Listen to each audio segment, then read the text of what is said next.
evening. On behalf of Graduate Professional Studies here at Brandeis University, we'd like to welcome you to our special event webinar, Pitch Perfect with Christine Dunn of ArcPoint Strategic Communications. Thank you so much, everyone, for joining us this evening. So before we begin, we'd like to go over a few tips on utilizing our communications platform. You are currently in listen-only mode.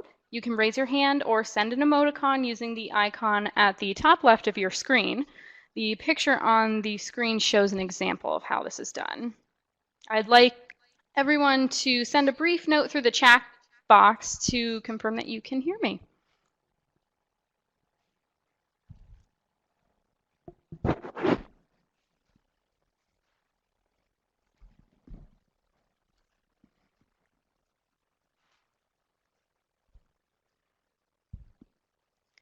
Excellent. Looks like we've heard from everyone. So please feel free to type any questions you have during our session, and we will try to answer them as we go along. We would love to have this session as interactive as possible. And now a little bit about our presenter for the evening. Christine Dunn is an award-winning media strategist who has received global recognition for her multimedia campaigns. In 2014, she formed ArcPoint Strategic Communications to offer media advisory and education services to senior executives. She honed her skills at Bloomberg News, working as a reporter, editor, and senior manager in Bureau Chief of Boston, the company's second largest market in North America.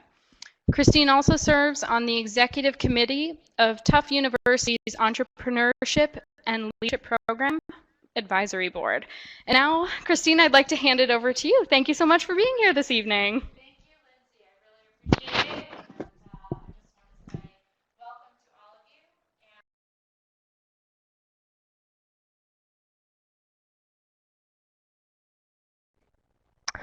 Thank you so much, Lindsay. I really appreciate it. And thanks to all of you for joining us tonight. I'm really glad to be here tonight.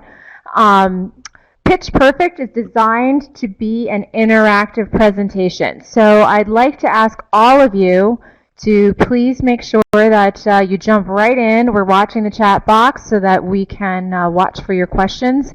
And so don't hesitate, because our goal here is to help you understand the media more, understand how to work with the media more, and understand how some of the skills that we use when we're working in media can be applicable in other aspects of your business life. So I hope you will jump right on in.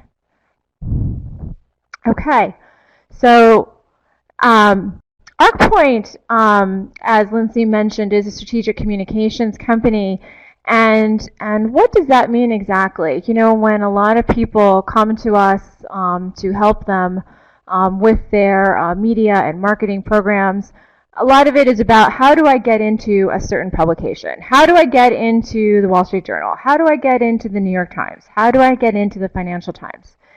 And one of the things that we always try to emphasize to people when they think about making the pitch to the media and working with the media is that there's a lot of strategic planning that's involved in that. And that's why when we sit down and we say what we do, the first bullet point there, as you will see, is strategic planning. Because working in media, working in marketing, working in communications is a planned process.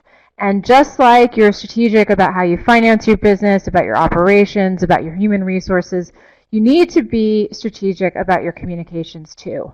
So all of the other elements I kind of call our tools in our toolbox, but the strategic planning always comes first, and I think that that's an important part of the message that we're trying to share with you tonight. So when we're talking about what is the pitch, you know, we think again about two different levels. You know, a lot of people again come to us for that public relations aspects of things where they think they have some news that they want to share to the market, or they want to raise their visibility. And that really is a pure kind of public relations function, which I call storytelling. It's going out there and sharing with the world, with your audiences, with your stakeholders, what your story is. But in strategic communications, you are building your story. You're taking a look at all the different elements of your business or your organization, the product you have to sell or the service you have to share. And you're asking yourself, how can I build my story around this? What is the value add that I have here to share in the marketplace and that I want other people to know about? So it really comes down to, again, just like when you are kind of defining your business and you're defining your objectives for your business, in marketing and media planning, you want to ask yourself, what are you trying to achieve? You have to set the goal so that you can set the plan. And setting the goal also helps, it's kind of the first step towards helping you define the pitch. So if you're looking at it this way from a strategic planning process, I like to say that you need to kind of move up the media value chain. Because, when you're making a strategic plan, like anything else, it really does take a lot of research and you have to do your due diligence. You have to take a hard look at the people that you're working with and the people in your company, the people who make up your company and the culture of your company. You need to look at how you're organized. You need to look at your marketplace. You need to ask yourself, well, really, who is my competition? What are they offering and how are they differentiating themselves? And how do we differentiate ourselves? What value are we adding in the marketplace? What kind of expertise do we have? How does our product offer, one more view in the marketplace that maybe, someone else's doesn't? So you really have to do your research and do your homework and do your research again and do your homework again. And only then can you execute on your plan. I'm actually going to jump in with a question.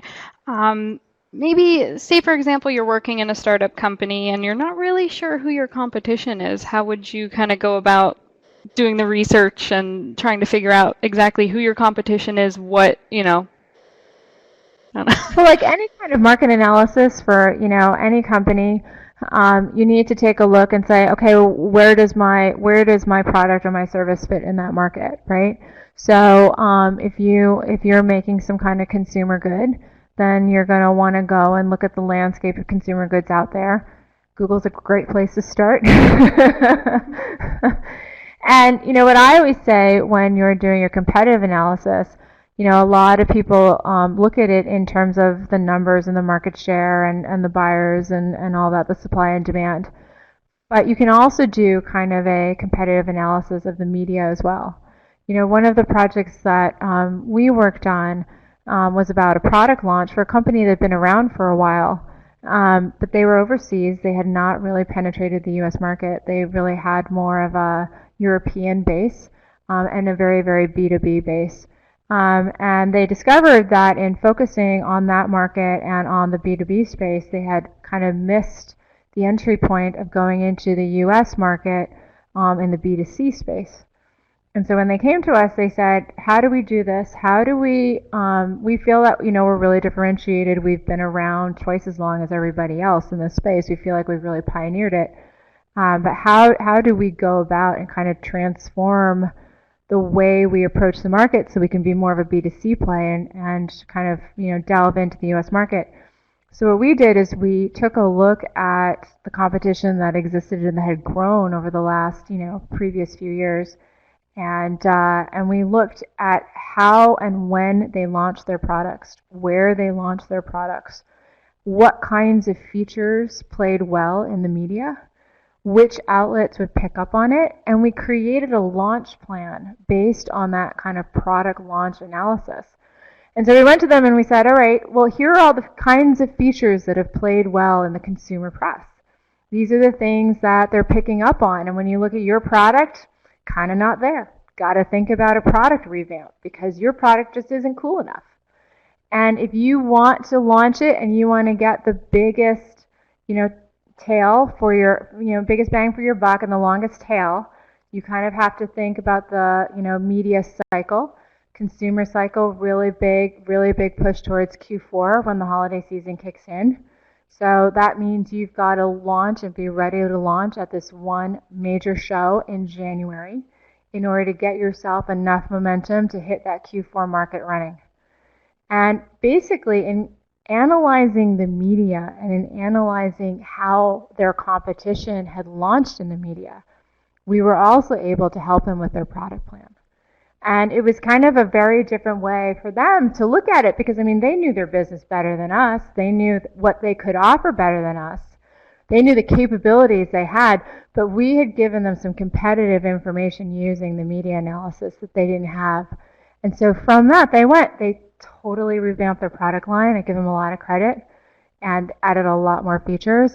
We did a huge launch, and they ended up, getting that big hit, and they went viral. It was great. So homework and research and homework and research. Okay. So one of the things that people always come to me about is, what is my message and how do I spin this and all of that. And maybe it's my bias because I have a business journalism background, but messages and spin to me, and particularly in today's digital world where it's all about engagement, don't necessarily do you the best service, I don't think, unless you're just going for a pure advertising approach. What I always say is when you're making the pitch, when you're really thinking about how to pull your story together, facts are your friends. I mean, if you think about, the facts that go behind building your business, that's going to give you the information that you need in order to build a credible story, in order to really, tell your story in a way that does differentiate you, because numbers don't lie and the facts don't lie, right? They're real. So anytime you're looking at how you write about something or position something, if you find yourself using an adjective, substitute it with a noun, substitute it with an active verb, and find those facts that help you tell your story. You wouldn't be doing the business that you're doing or offering the service or product you're offering unless there was a compelling reason to do it. So there's a fact in there that you can play off of. Okay. The other thing is that there are kind of 3 words that are overused, and that's unique, novel, and original. If you find yourself using those words a lot in whatever you're putting together, that's your crutch. And you want to get off the crutch and stand on your own 2 feet. And so you want to, again, find the facts that, show why you're unique. Show people, don't tell people. Kind of the old journalism adage. Okay. So this slide here talks a little bit about what I was saying about why you would want to use facts instead of adjectives. Oftentimes a lot of adjectives are overrated and overused. And what people don't realize is that, when they're speaking from the facts that they have, it's often more accurate and actually sounds better than trying to load up your copy with a lot of spin. A bit about credibility. Out here in the internet world today, it's so easy to find the spin, and it's so easy to uncover the truth. So making it a habit of using facts instead of descriptives will just serve you well also, because credibility really matters. And there are plenty of stories out there, like a recent story about a Walmart executive having to resign over some false statements on their resume from 20 years ago. The internet remembers. So always make sure that you're not trying to cover something up and you're being truthful about it. The other thing I've found is that when people use the facts to help tell their story, they just tend to be more confident in the way they present themselves. They don't have to make anything up. They don't have to remember anything. They don't have to memorize the messages or memorize the soundbite. They can just be who they are. And that's the best way to present a story. You can believe in yourself, you can believe in your words, you can believe in what you're saying. And nothing beats that. So here are some of my key principles of PR. Say what you know. Again, going back to facts and credibility. Remember, in today's digital world, it's a two-way street. It's about engagement, and having that conversation and dialogue. The next point is really when you're talking with someone and when you're interviewing with someone, to know your natural bridges. And what I mean by that is that everybody has a certain way of speaking, a certain style, or a certain phrase that they tend to use in order to help them bridge from one topic to the next. And it's worth kind of stepping back from yourself whenever you're talking in different situations and to kind of listen to yourself a little bit and ask, what's my natural bridge? Because when you're making that pitch to anyone, whether it's to the media, to an investor, to whatever audience you're making it to, you're going to need that natural bridge in order to help you, share some of your ideas and go with the flow and create a flow in what you're trying to say. By the same token, find your tics. And what I mean by that is that everybody's got a nervous habit. So be aware of what yours is. What makes you tick? Everybody knows about that proverbial but there are other things too. Some people sway, some people, giggle when they're nervous, whatever it is, find your tick so that you can figure out how to manage it. Because really it's just a physical response and it's your body's way of expressing nervous energy. And that can detract and distract from your story and from your ability to tell your story. So be aware of that. I'm a music business major, or I graduated with a music business degree, excuse me. And one thing that we learned in one of the classes I took was how to give a 30-second elevator speech. And I'm just kind of applying what you've already shared into a situation where you're in an elevator with an A&R representative and you have maybe 30 seconds. How are you able to solidly convey, all of this information about sharing all these facts? How are you able to do that? Because 30 seconds is not a long time at all.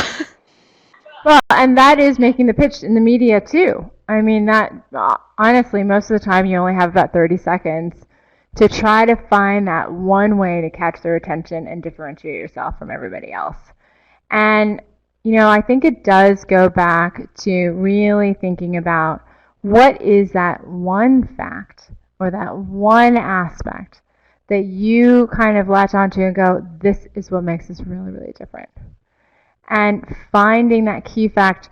When I used to be in business journalism, one of the things we used to go through when we were in training was finding the right number, because a lot of people, when they write, will use as a crutch putting a lot of numbers in their copy, whether it's a business plan or a business story. People just throw a lot of numbers in there because they think it makes it sound, really authentic because there are numbers in it. And it's really not about a lot of numbers, it's about one number. What's the key number? What's the key point? So again, going back to what we were saying about research and homework, when you're sitting down and you're kind of looking at everything that's in front of you, when you weed it down and say, what's really important here? What do I really value about this? How does this really add to the market? Or maybe the question is, a year from now, where do I want to be? And maybe that's the beginning of your story. But you're finding kind of that one key point or that one key question. And I would encourage people, and this goes back to my original point about strategic planning. When you make a strategic plan, you don't make a plan for now. You make a plan for tomorrow. You're forward thinking by definition. Well, it's the same thing when you're thinking about the strategic planning for the media, right? Or for your marketing. You want to think forward and ask yourself, okay, where's my goal? Where do I want to be a year from now? So where do I build that communications plan to? And what you'll find is that starts to weed out kind of all the extraneous stuff. And you get to your 30-second pitch a lot faster. Because ultimately, what's going to win the day a year from now is the most important thing. Do you feel that there are differences between when you're giving a 30-second pitch to promote a service versus promoting a product? Does that make sense? Yep, it does make sense. And I think that that's a very interesting question because what it really comes down to is, are you promoting a commodity or not?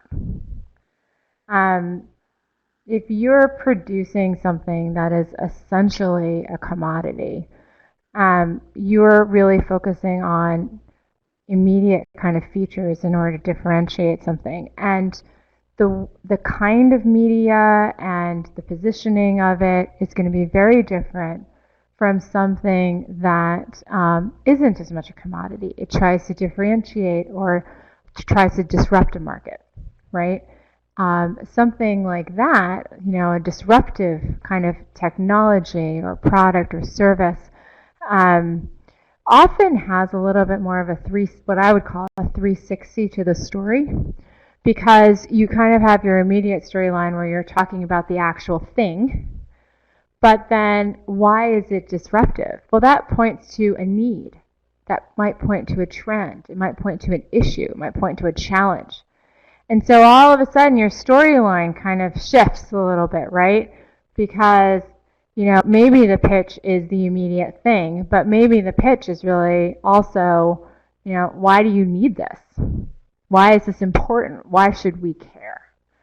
And so that changes it. So really being able to be realistic about what you're pitching. If you're pitching a commodity, you're pitching a commodity, right? And you're going to have a very kind of functional way of working in marketing and media around something like that. But if you're working on something disruptive, then that's something that you need to approach in a very different way.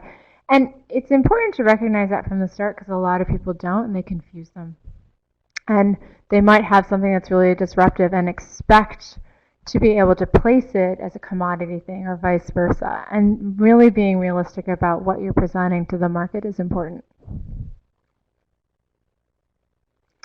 Okay, and that goes to my last point about a good story will sell itself in its time.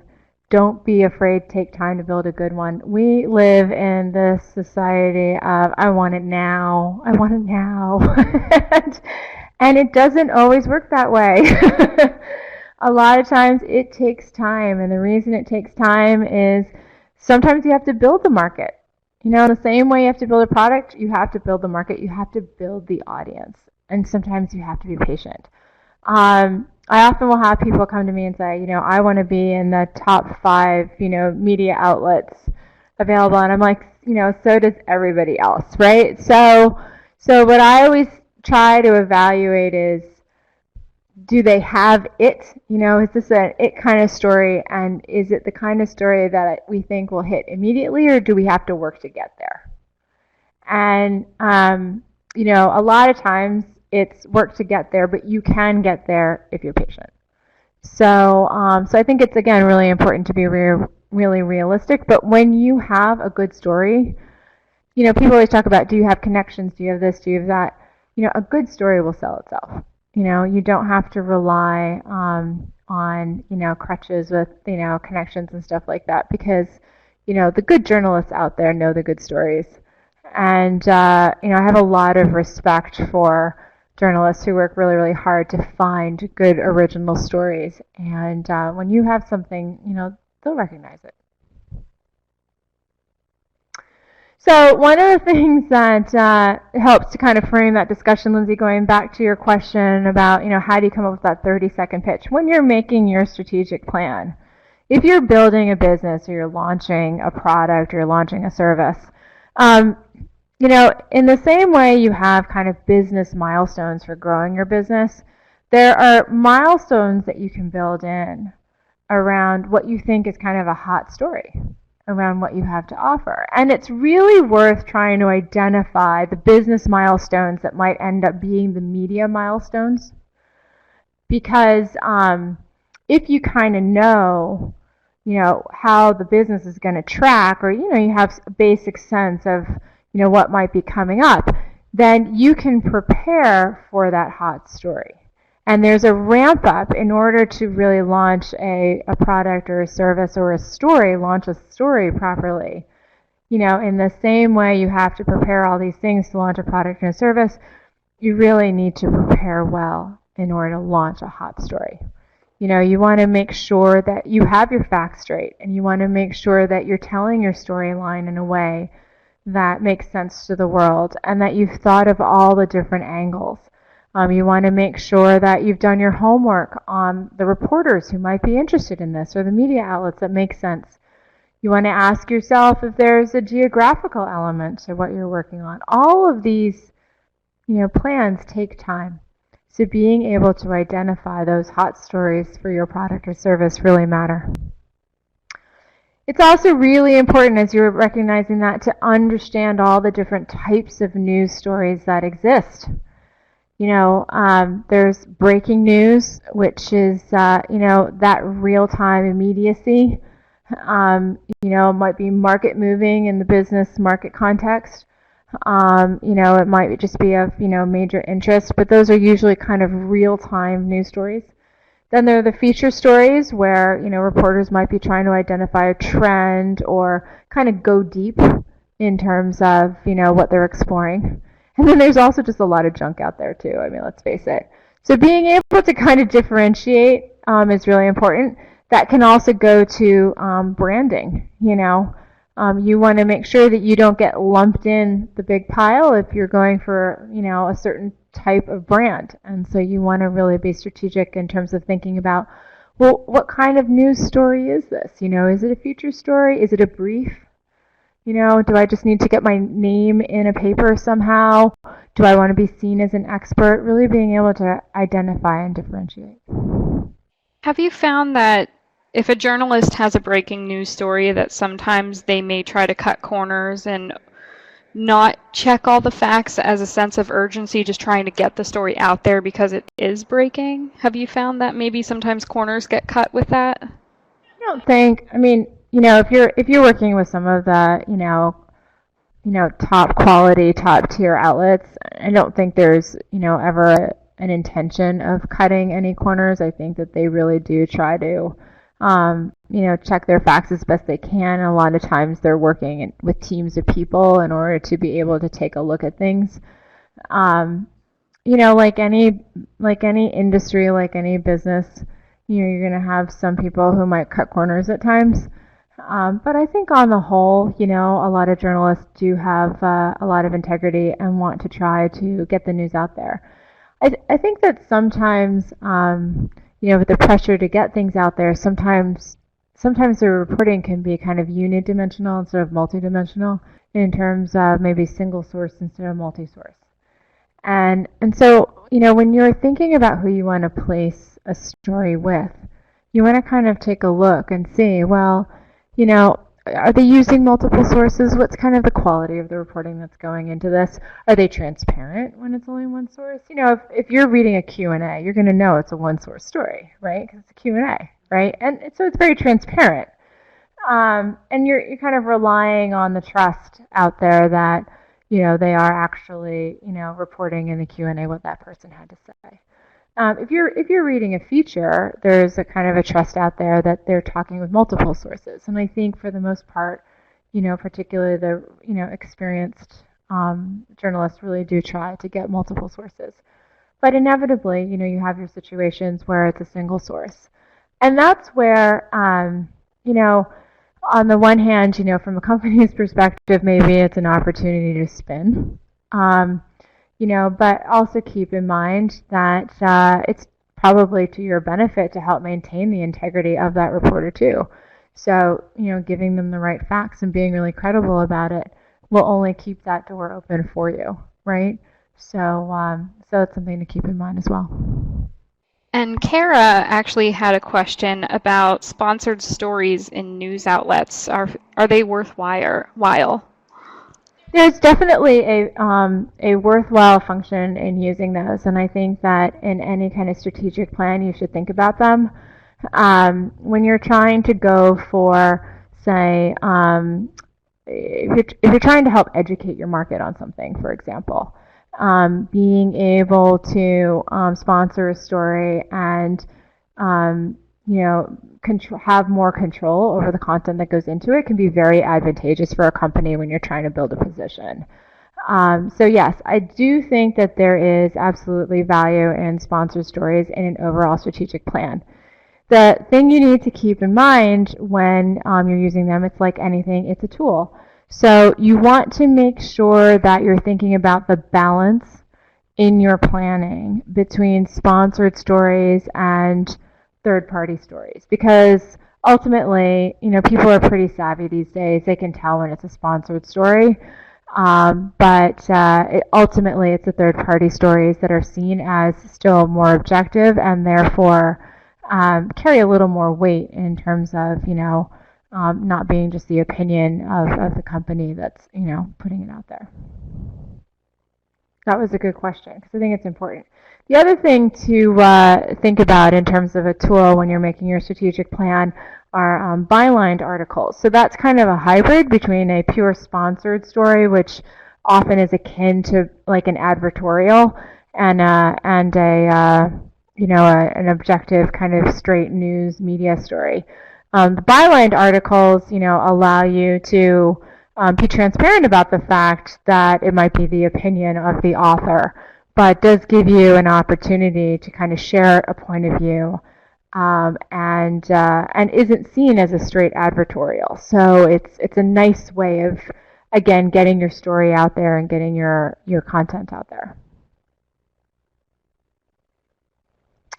Where does the story fit? So this kind of goes to your question, Kara. There's so many different kinds of outlets, and there are so many different types of stories. And really understanding which kind of outlet, which kind of story, and which kind of reporter these days is important. And this kind of goes to your question, Lindsay, about the types of reporting that's out there and whether people cut corners. Really kind of taking a look at the background of the person and what standards they uphold can definitely matter. Starting with the media type in terms of print, broadcast, blog, or social media, that can really impact how you share your story. A good story, I always say, isn't just a single storyline. It often has multiple dimensions to it, and you can tell it in many, many different ways. So, in a print story, you might need to think about, for example, multiple anecdotes that might illustrate your point. In a broadcast story, you need to think very visually, oftentimes, because, in a television broadcast, for example, you have to be able to provide a lot of pictures or literally paint the scene. And so that's always really important.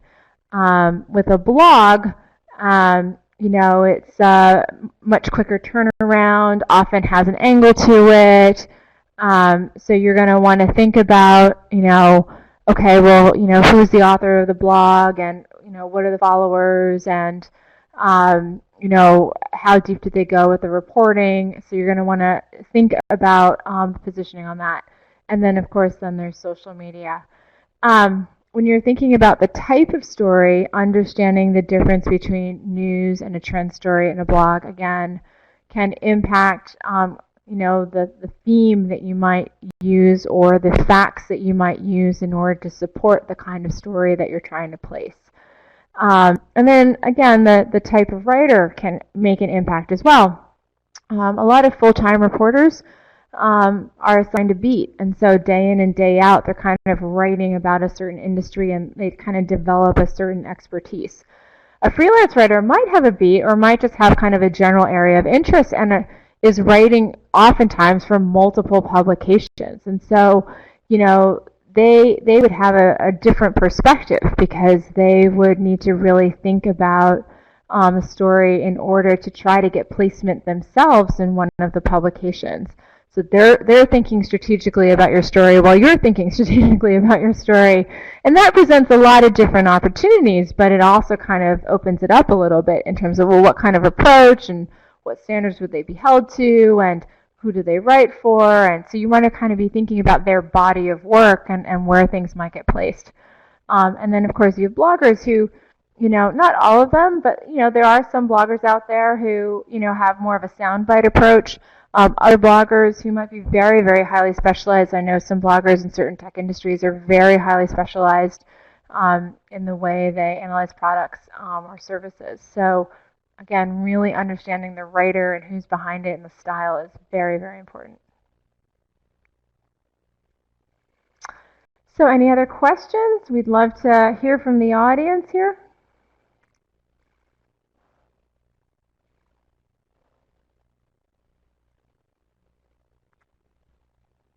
Excellent, great. Well, if you do have any questions as a follow-up, we'd be more than happy to answer them. So we hope that you'll keep us in mind. And thank you again for joining us here tonight. We really appreciate it. And actually, I'd like to ask you if you could give us a demonstration of a short pitch. Say, for example, we are interested in ArcPoint Strategic Communications. Are you able to give us a short demo of what a good pitch might look like? Let me see. That's a very good question. Well, I would say that ArcPoint Strategic Communications is an advisory service to senior executives who want to think about the strategic planning of how their communications play out with their audience, whether it's with the media or with investors, or even just making the pitch for their business development. So we help them take a look at not only what they're saying, but how they're saying it, and the resources they're using in order to build their story. Excellent. I don't think I timed you either. Didn't have my stopwatch on me. Excellent. Do any of our participants this evening, anyone have any further questions, comments, concerns? Well, great. Well, thank you so much for having me here tonight. I really do appreciate it. And actually, Kara had a question. She said that you mentioned analyzing media outlets. How would I begin such an analysis? That's an excellent question. So what I would say the first step is that make a list of your biggest competition. So, if you had to kind of look at the competitive landscape of, either the other brands that you admire or you're up against, choose your top 3 to 5 and start with their websites. I always start on the news page just because I want to see who's covering them and how. How often are they putting out press releases, and when they're putting them out, what are the kinds of things they're saying? What kind of announcements are they making? Which announcements seem to resonate with the media? Usually certain press releases will get more pickup than others. So which ones got more pickup? Start there. The reason I start there and not on the homepage is that the press release is a sales tool. You're selling to the media. So if you said something in a press release got a lot of pickup, there's something in there that people picked up on and they want to take a look at. So I always start at the news page. Then I look at the type of outlets. Is it mainly magazines? Is it mainly blogs? Is it a real mix? And then I look at dates. Is there groupings? Is there a pattern? And you can kind of compare them across all the different competitors. You'll start to see a pattern oftentimes. And then from there, I'll move into the other sections. I'll take a look at how the websites are structured, certain features that seem kind of cool, the use of visuals, and kind of the key kind of selling points or feature points that they might highlight on their home pages and how they carry that through. What are some of the facts that they use to back that up? And then from there, I'll start Googling. So for example, going back to that other example I talked about where we used a media analysis to help with a product launch. I'll go out and I'll say, okay, if there are certain times of the year where there seems to be kind of groupings of stories around this topic, why is that? Are there conferences? And I'll go up and I'll look up the conferences and I'll take a look and I'll look at the coverage of the conference in order to try to understand, okay, what were people covering? And from that, I'll kind of analyze the different kinds of stories that might come out and start to put together an analysis of how you might create a plan for, say, a product launch. The other ways I've used a media analysis is a little bit interesting. Sometimes companies get into situations where it's more of like a crisis communication situation. How do you emerge from this? How do you handle this? And why? I always kind of ask myself, like, why has this crisis come up to begin with? If it's definitely an internal company issue, then you kind of have to look at the company itself or the organization itself in order to understand the circumstances around which there's a crisis. But sometimes crises can be thrust upon you. Sometimes an industry can be in crisis. Somebody's got a bee in their bonnet and we have to go after you for something. And so in situations like that, I'm always like, follow the money. Like, where did it start?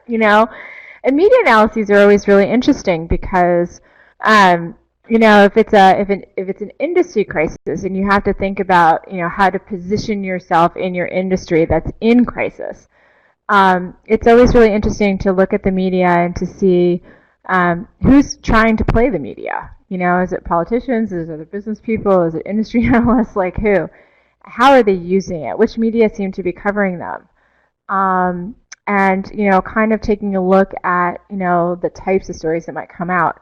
And then from that, the interesting thing there for me is always, all right, so if I have all this historical information of what's happened, what could I imagine would be the next story that would come out? And you can kind of use the history to kind of sit down and go, all right, what's the next story? And that helps you prepare for what might be coming up next. And so it just gives you another data point that you can use, in whatever strategic plan a company might be using to prepare and help them. Or who should we be reaching out to in order to help us in this situation? You can kind of start to create a list on how to think about stuff. So it can be a really interesting way of informing your team on, how people have been using the media to their advantage, rightly or wrongly. Tara also had another question about how long does it typically take you or one of your team members? So that's a good question too. I would say that it varies. I mean, when I know that we have something like this that we want to work on, I think it depends on kind of the scope of the project and the type. And it's never a one and done. I think that's the other thing to remember. So the initial research might take us, I say a couple weeks, but I don't mean it's a couple weeks where you're working on it like 40 hours a week. But you spend some time, maybe a week researching it, and then you have to spend time reading all of that, stuff that you pull up. And then you have to analyze it. So, it takes time to think about this stuff. So if you give yourself a good couple of weeks, it gives you time not only to pull up the research and read the research, but digest it. And to me, it's the digesting that takes the most time, just because you have to kind of let it sit and ask yourself, what do I think about this, and where do I think this is going? So giving yourself a good couple weeks to do it is usually a good gauge. But keep in mind, too, I kind of clearly define the scope. I'm going to look at 3 to 5 examples. If you have to do like a huge survey, it's going to obviously take you a lot longer. But we're looking at it from the standpoint of, can we take a sample and extrapolate from that? If we can't, then we have to invest more time in it and spend more time on it. And I actually have a question just out of curiosity. With your clientele base that ArcPoint Strategic Communications has, do you find that you have more clients from smaller companies or more from bigger companies, or about half and half? It's a real mix. I would say it's a real mix.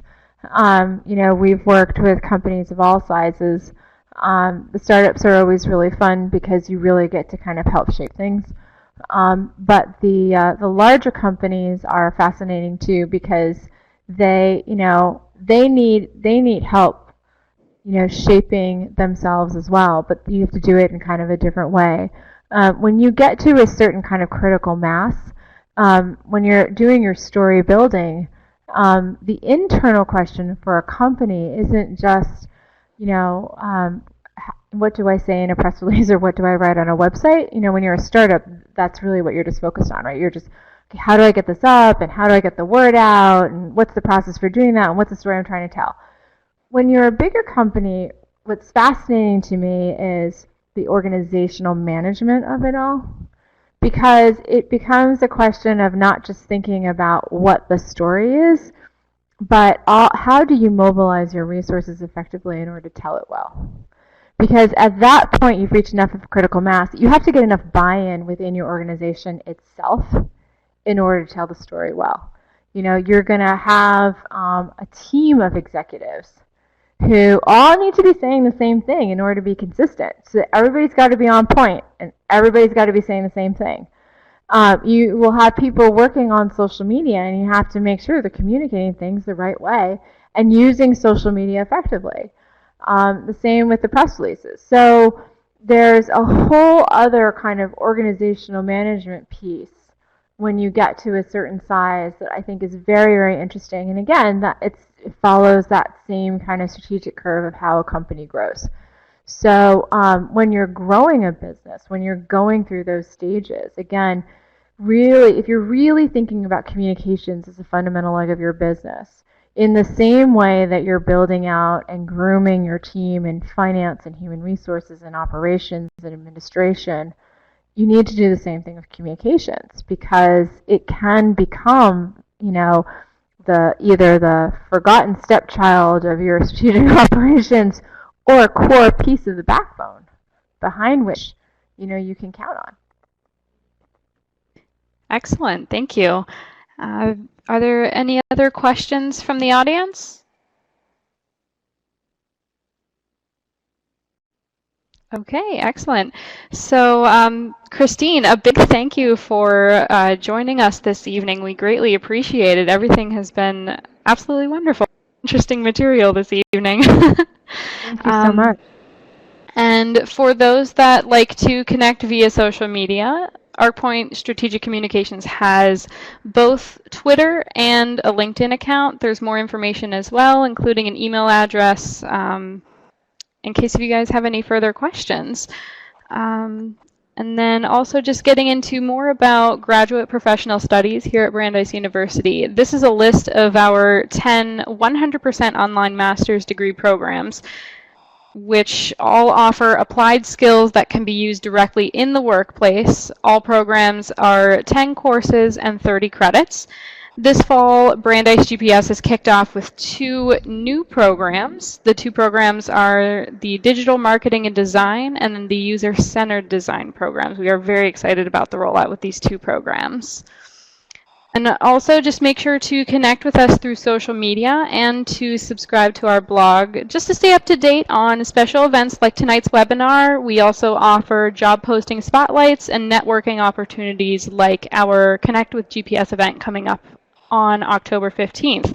So again, thank you so much, Christine, for presenting tonight, and we want to thank everyone also for attending our webinar this evening. Thank you. All right, everyone, have a great night. Take care.